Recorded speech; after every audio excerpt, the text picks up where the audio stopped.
and boasteth great things. Behold, how much wood is kindled by how small a fire. Again, an illustration showing just the striking of a small match can create a giant conflagration that will have a great destructive effect. The tongue is like that. And the tongue is a fire, he says, verse 6, the world of iniquity among our members is the tongue, which defileth the whole body, and setteth on fire the wheel of nature, and is set on fire by hell. Toward the end of the class last week, this is about where we had gotten, I said that verse 6 is somewhat difficult to translate. The thoughts that are presented in verse 6 are a little uncertain, but it's clear that he's explaining that the tongue is, although it's a physical member of the body, it has spiritual implications. It can cause a person to be lost by misuse or failure to control the tongue. It's very serious. Sometimes I will say to new Christians, those recently baptized into Christ, that and it depends on their background, of course, but one of the most challenging tasks that you will have is overhauling your vocabulary. Disciplining yourself not to use certain words that you are used to using, and training your tongue to say things that are edifying and constructive. That is really challenging.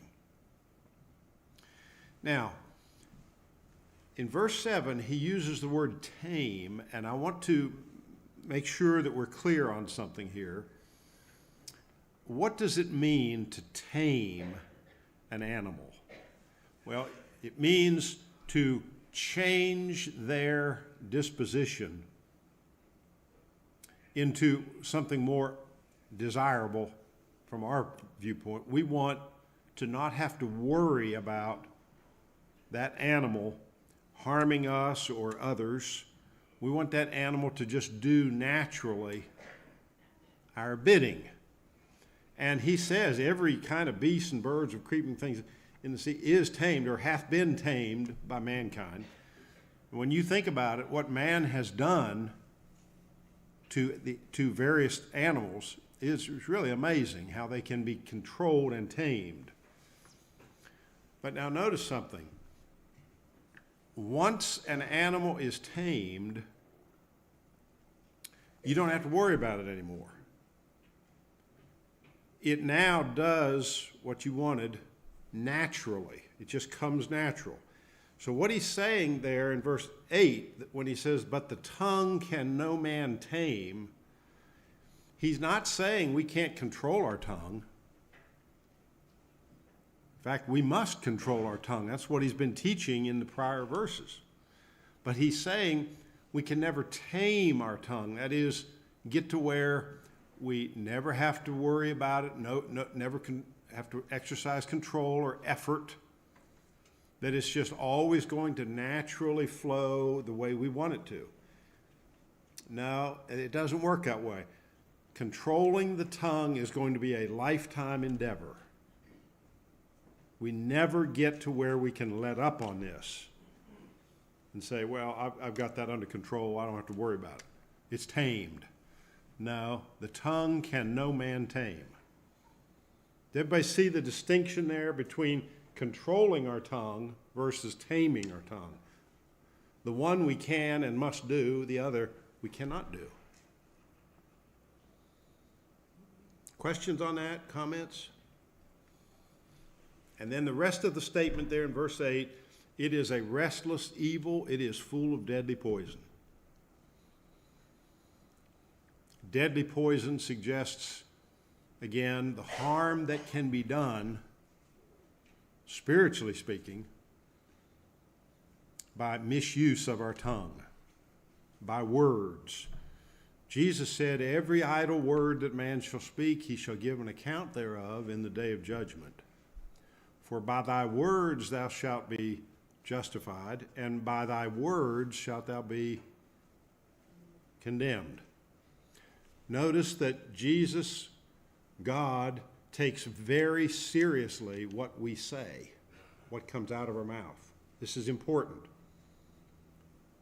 So, again, James is amplifying on what Jesus taught and showing the importance of use of the tongue.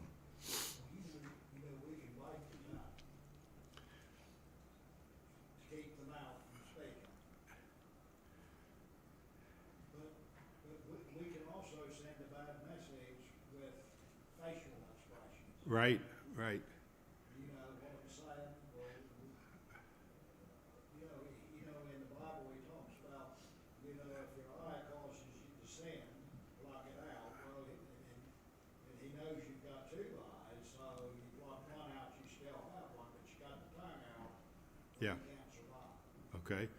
So the emphasis upon it's not just the words that we speak, but sometimes it's the manner that we conduct ourselves, maybe our expressions, our facial expressions, gestures, winking or nodding or whatever can also do the same type of evil. I think the tongue here is put for as a metaphor. It's put for that part of our conduct, speech, and how we can do so much damage in that way. Yeah, good thoughts. Anybody else on these verses? Yes, Bob. Too often people excuse themselves by saying things like, well, it's just who I am. And this is saying, that's not okay. Exactly. How many times have we heard people excuse a violation of these verses by saying, well, that's just who I am. That's just the way I am. I just say what I think. I just say what comes to mind, phrases like that. James is here teaching we are responsible for what comes out of our mouth. We must control our tongue. And again, Jesus said we will give an account of that on that day. Yes, Don. We have to keep in mind that the tongue says what the heart is thinking. Yes. Don points out that the tongue says what the heart is thinking. Guard thy heart with all diligence, for out of it flow the issues of life. So as a man thinketh, so is he. What we say reflects what's in our heart. Exactly. Good. Jack. I think it's also a message of having to have an ongoing contrite heart, because it says the tongue cannot be tamed. If there's anybody who thinks that they've tamed their tongue, they're probably not being honest with themselves. Yes. So it's a matter of having an attitude of contriteness and repentfulness as well, because he's saying that cannot be done. Yes. Good point. Jack points out the importance of keeping a soft, pliable heart throughout all of our life. Don't ever get to where we act like we can just say or do whatever we please. This, again, is a lifelong struggle to control the tongue. Anybody else? Jesus himself said, what goes into the mouth is not what defiles the man, but what comes out of the mouth Yes. is what defiles the man. Good. So Jesus is saying, as Don pointed out, what comes out of our mouth, as he said, it comes from the heart. So the things we say come from our heart, our mind. And if our mind is not controlled or tamed, the tongue is going to say what Yeah. Yeah. is going on here. So again, we see as Jesus focused on the heart, James echoes that. James, and not only here, but in the chapter to come, he is focusing on the heart, the inward, the mind of man. Controlling the tongue, that's a physical thing. The tongue is a physical part of the body. But the message really goes deeper than that. It's to controlling what we're thinking in our heart, in our mind. It's much like Solomon said, in a multitude of words, there is rarely not sin. Yeah. So the more often, the more we say, the more opportunity which takes us back to the very first verse of the chapter, right?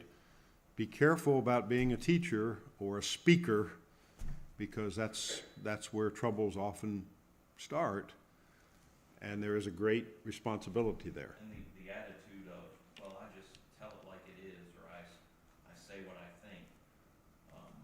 Solomon tried to point out, well, you can think it, but you don't need to say it sometimes. Right. And so we sometimes need to control what we say. We may want to say something, but it may be better not to. Yes. The ability to filter our speech and not just say everything that comes to mind. By the way, if you talk in your sleep, beware. Beware. All right. Any other questions or comments? Good to see Carl and Sharon Marshall just got here. Good to have you folks. Nice to see you again.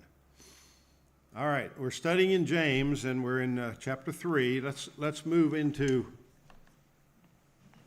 verse 9. Now again, he's talking about the tongue. Therewith bless we the Lord and Father, and therewith curse we men, who are made after the likeness of God. Out of the same mouth cometh forth blessing and cursing. My brethren, these things ought not so to be. Doth the fountain send forth from the same opening sweet water and bitter? Can a fig tree, my brethren, yield olives, or a vine figs? Neither can salt water yield sweet. So, with the same mouth or tongue, we profess to bless God. We say, oh, God is great. Praise God, we worship God, and then we turn around and we curse men who are made, he says, after the likeness of God. We treat people who are made like God with disrespect. We say things about them that are unkind, cursing, if you will. And yet, hypocritically, we profess to be blessing God. You see the inconsistency. And then he gives a few examples of that again from nature. You find a fountain or a mountain stream flowing, good fresh mountain water. Well, you would not expect to drink from that same fountain both good water and bad, both sweet and bitter. It doesn't happen. Nature teaches us that out of the one fountain is consistency. Same way with a tree. You're not going to find a tree bearing both olives and figs. Or in our native area here, you wouldn't find a tree producing both apples and peaches. Okay? That would not be a tree. That would be a monstrosity. Okay? And so that shows the utter nonsense of using our tongue in such a hypocritical way. If we profess to be Christians, blessing God with our life, we must take care to bless our fellow man, who are creatures of God, created by God. Yes, Don. I think we understand that principle in a very practical way. No matter how much clean water we put in a dirty glass, we don't want to drink it. Okay. No matter how much clean water we put in a dirty glass, we don't want to drink it. Right. Right.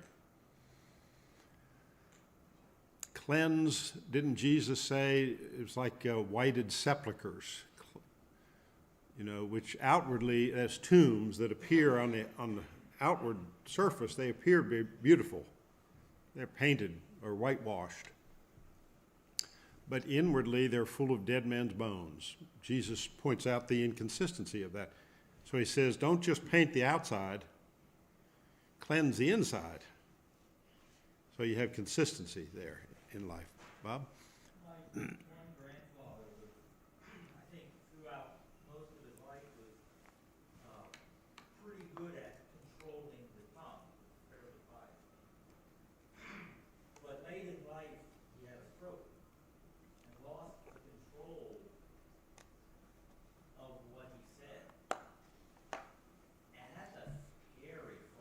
Yes, it is. Yes, it is. Marvina has worked in, where's Marvina? She's here, but I don't think she's in the room. Maybe she's teaching a class. Anyway, some of you nurses or those with background, medical background, you've probably worked in a nursing home or you're familiar with dementia patients. And she has often commented that it's almost like that disease unlocks a part of the brain that's been sort of kept in ward, locked. And sometimes an older person will start spewing forth all kinds of things that that is not characteristic of them at all. It's somehow been locked in there and controlled all this time, and now it's just allowed to flow out. Yeah. Well, surely God understands and takes into account a person's mental and physical health and ability. So nobody's saying that that is a condemnable thing. A person can't help that. But Control the mind. But yeah, controlling the mind. It emphasizes that. All right, anybody else? Now we're going to change gears here just a little bit, but notice it's in the same vein of thinking. He's talking about practical advice for Christian living. I mean, when you talk about controlling the tongue, that's about as practical as it gets. But notice this next section, very similar in its practicality. Who is wise and understanding among you? Good question. Let him show by his good life his works in meekness of wisdom. Now stop for a moment. Think about what was happening, and it's still happening. People who hold themselves up as great beacons of, imitable conduct. You should be like me. Look how pious I am and how worthy I am. If you are truly a wise and understanding, admirable person, James says, we don't show it by what we say about ourselves. We don't go around and broadcast that. We show it or demonstrate it by our life. Yes, it's our speech, it's our words, but it's also our conduct. How we live, how we conduct ourselves, how we treat others. What he calls his good life, his works in meekness of wisdom. Now, what is the number one enemy of that he focuses on in the next several verses? The number one enemy to a Christian demeanor and proper attitude throughout life. Jealousy. Look at verse 14. If ye have bitter jealousy and faction in your heart, glory not, and lie not against the truth. Don't take pride in that. There's nothing to be proud of being jealous and being factious. What does factious mean? Divisive, given to party spirit, factionalism, factions, divisions. Congregations which enjoy unity do so by no accident. It takes continual practice and effort not to divide up into factions. If you find yourself gravitating, and I'm talking now to members of our congregation here at Central, if you find yourself gravitating into a faction, you need to step back and reread these verses.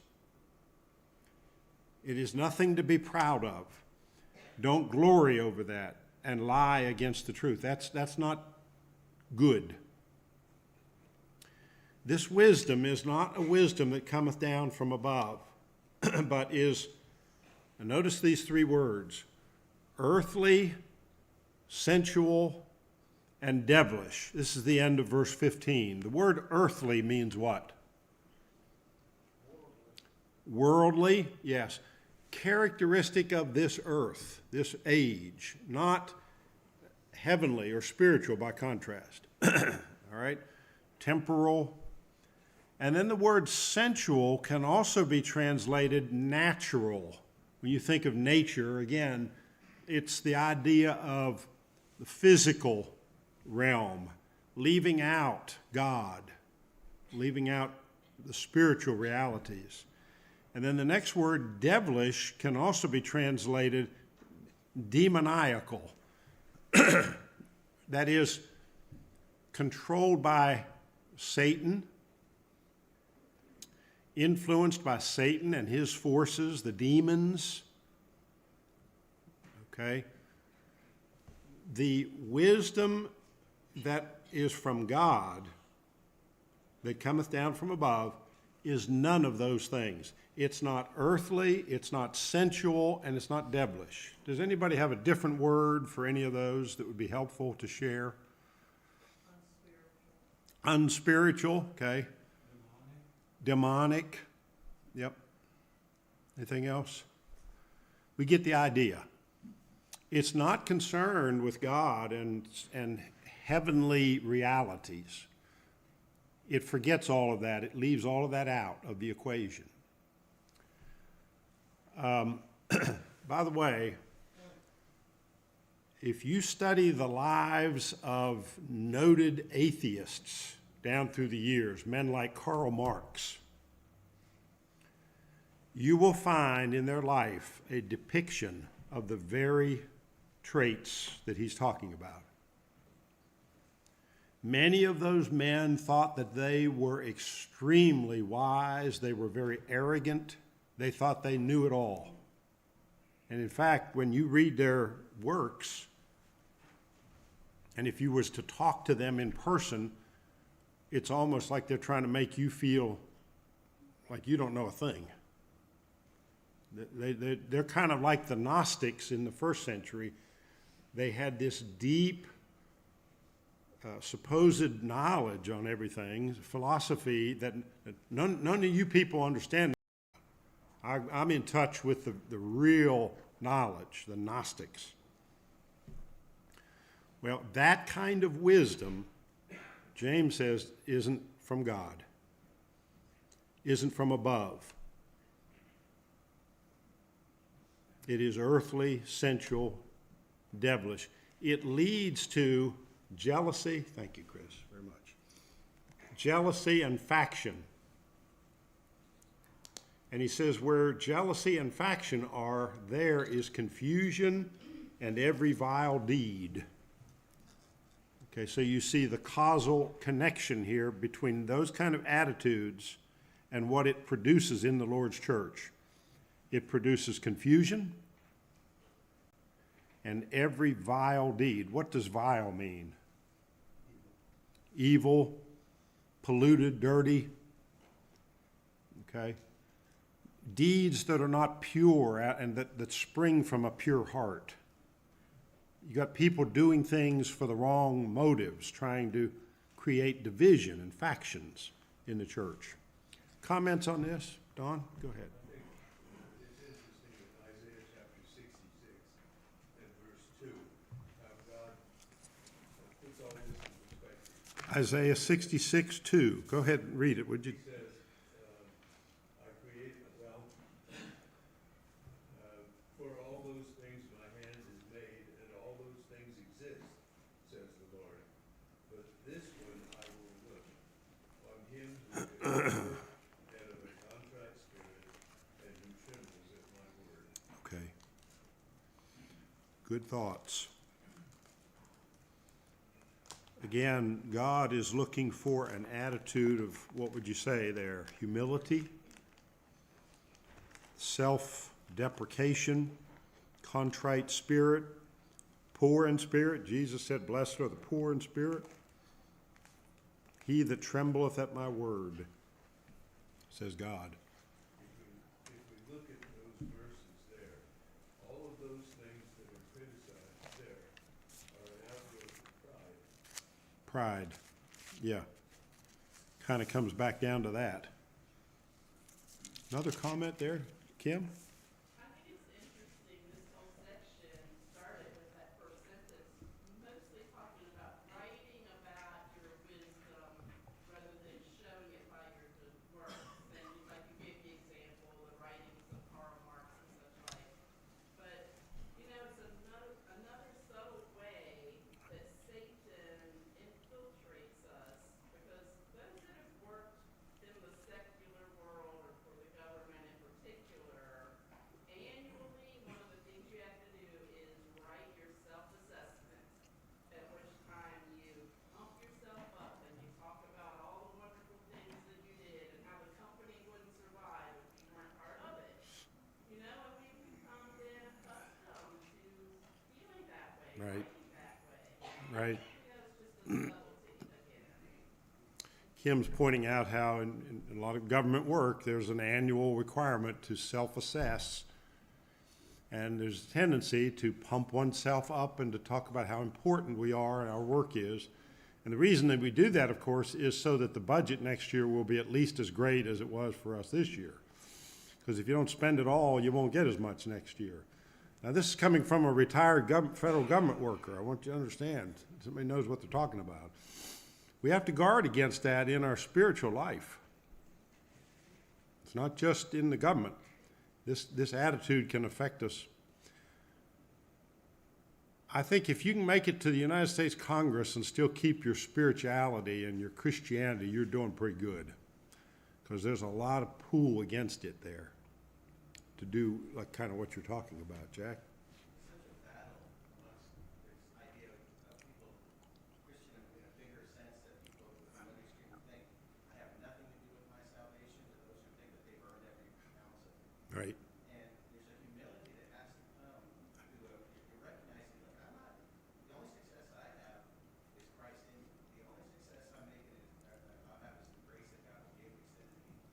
Yes. Awareness that these last chapters are, it's a battle, and it's like what reminds me of what Paul wrote on in Romans 7. It's, things I want to do, I don't, the things I don't want to do, I do. But there's hope because it's Christ who arrests me. Okay. So the humility of proclaiming that I am what I am because of Christ, not because of my own accomplishment. That's the big difference between a Christian mindset versus a secular mindset, which tends to put all of the credit on oneself or on man.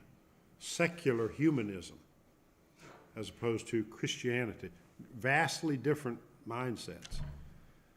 So you see a big contrast here, the two different types of wisdom. We've got the wisdom that is earthly, sensual, and devilish. It is satanic. It is diabolical.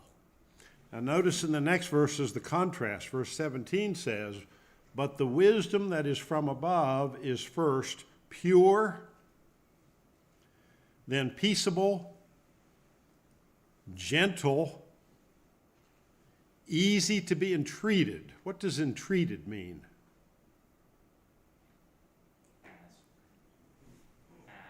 Asked, okay, taught, influenced. If you can entreat somebody, you can work with them, you can influence them, you can teach, you can have a conversation. You ever try having a conversation with somebody who knows it all? The kind of arrogant attitude that he was just describing, the atheistic attitude who claims, I know there is no God. You ever try having an earnest conversation with somebody like that? This wisdom, by contrast, is easy to be entreated. I used to love to have conversations with my grandmother, my mom's mom, Mary Ethel Boyer, who even in her 90s was still in her right mind there for many years, right almost up to the end, because she when you'd sit down and talk with her, she would make you feel like she really enjoyed hearing what you had to say.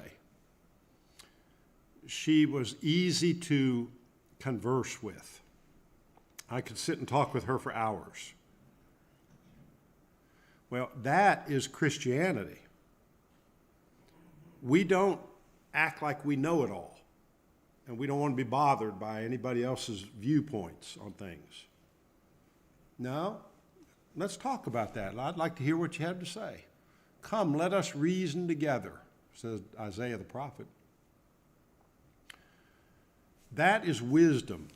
Instead of taking a bold, arrogant attitude, this is the wisdom that's from above. It's also full of mercy and good fruits.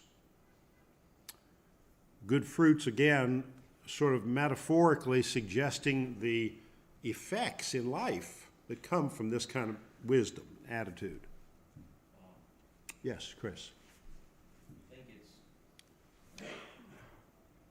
really interesting how society has developed human personality.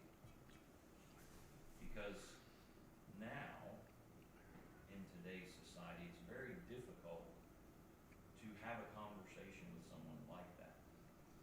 Because while you're speaking, the individual you're speaking to has already begun formulating their response. Right, They're not listening to what you are saying. right.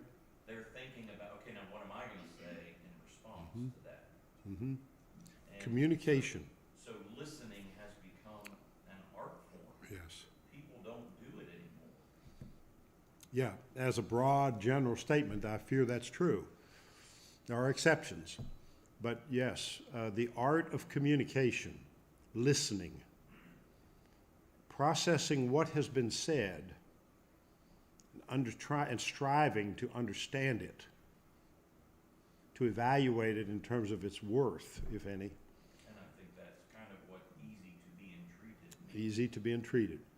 And then without two things. This wisdom is without variance, which means what? Variance is what? Flip-flopping. Change, flip-flopping, constantly shifting with the winds. And by the way, if you read the works of some of these Marxists and atheistic world dominant type leaders, you'll see that they were all over the board. Many of them came from very religious backgrounds, sometimes ultra religious backgrounds. But they flip-flopped all over the place through life. If you read about their lives, it's incredible. Well, again, the wisdom of God is constant. It's dependable, without variance, and without hypocrisy. What does that suggest? Hypocrisy is when we say one thing, but we do another. This is from a theatrical term in the original Greek.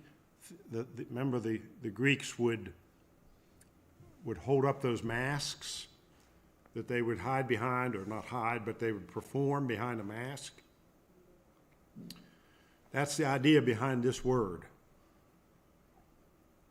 So this kind of wisdom is without hypocrisy, without falsity. What you see is what you get. This is describing the Christian mindset. Pure, Jesus said, blessed are the pure in heart. Peaceable, Jesus said, blessed are the peacemakers. Gentle, easy to be entreated, full of mercy, blessed are the merciful. Good fruits, without variance and without hypocrisy. If we could master that list in our own lives, think of the impact that would have. And then he says, the fruit of righteousness is sown in peace for them that make peace. So not only are these elements within our mind and our heart as Christians, but we're also influencing the world with them. We are sowing them in the hearts of others around us. Christians are influential people. Jesus said, you are the salt of the earth. You're like that city set on the hill, that lamp on the lampstand. make sure that the influence that you're having in life is a good influence. Because people are watching, people are noticing you if you're a Christian. Very parallel to Jesus when he said, "Blessed are the peacemakers." Exactly. You see so many parallels to Jesus' teaching here. Any other questions on chapter 3 or questions that you have as to the meaning or application of any of those very practical verses? I do want to get into chapter 4, and in the first part of chapter 4, you see a continuation of this basic thinking. Notice again the focus on the heart. Whence come wars and whence come fightings among you? Okay, think of all the problems that you hear about on the 6 o'clock news every weeknight. What is the basic fundamental problem behind all of that? That's the kind of question he's asking here. Where do these things come from? Come they not hence even of your pleasures that war in your members? He's been talking about pride, arrogance, earthly wisdom. Aren't these the sources of all these problems in our world that we see every day? And he says, you lust and you have not. What is lust, by the way? Desire, and more than desire, what kind of desire? Inappropriate desire. Desire for something that we should not have. Okay? That's lust. It's okay to desire things as long as it's something we should have. But he says, you lust and you have not. You kill and covet and cannot obtain. When you look at somebody like Joseph Stalin, who was probably responsible for as many murders of the human race as anybody, was he ever satisfied? Look at Adolf Hitler. Did he ever reach a point of grand peace and satisfaction? Was it not a struggle and a bitter contention the whole way to the most degrading end? James is saying that kind of mindset doesn't produce satisfaction and peace and contentment. You lust, you have not. You kill and covet, cannot obtain. You fight and war, you have not, because you ask not. Do we go to God and ask for what we need, or are we relying again on our own wisdom? Arrogant wisdom of our own. That's the difference here. He says, you ask and receive not because ye ask amiss, that ye may spend it how? On yourself. Which reveals again the fundamental flaw in that kind of thinking. It's all selfish. It's all about me, what I want. Then he uses a very strong term, verse 4, ye adulteresses. Know ye not that friendship, the world, is enmity with God? Whosoever therefore would be a friend of the world maketh himself an enemy of God. We talked about the word adultery last Sunday morning in our sermon. We looked at the Greek word behind adultery and also fornication. Moikeia, what does it mean? It means sexual relations typically by a married person with someone other than his or her spouse. That's the meaning of the word adultery. By putting it in a plural here, he's generally saying that's spiritually, that's what's happening to people generally who is our spouse then as Christians? We're married to Christ. And yet, by indulging this friendship with the world, as he calls it, we're committing spiritual adultery. We're rejecting Christ, taking in the world instead. And that's like adultery, spiritual adultery. Or think ye that the Scripture speaketh in vain? And he gives us this quote, doth the Spirit which he made to dwell in us long unto envying? Just remember that the Holy Spirit is from God. And every time we expose ourselves to worldliness, it's like we're saying, I'm going to make you envy. I'm going to make you jealous. We're saying that to the Holy Spirit. Think how foolish that really is. Okay, we're out of time. We'll pick up there, Lord willing, next time. Thank you for your thinking together and your comments today and your time.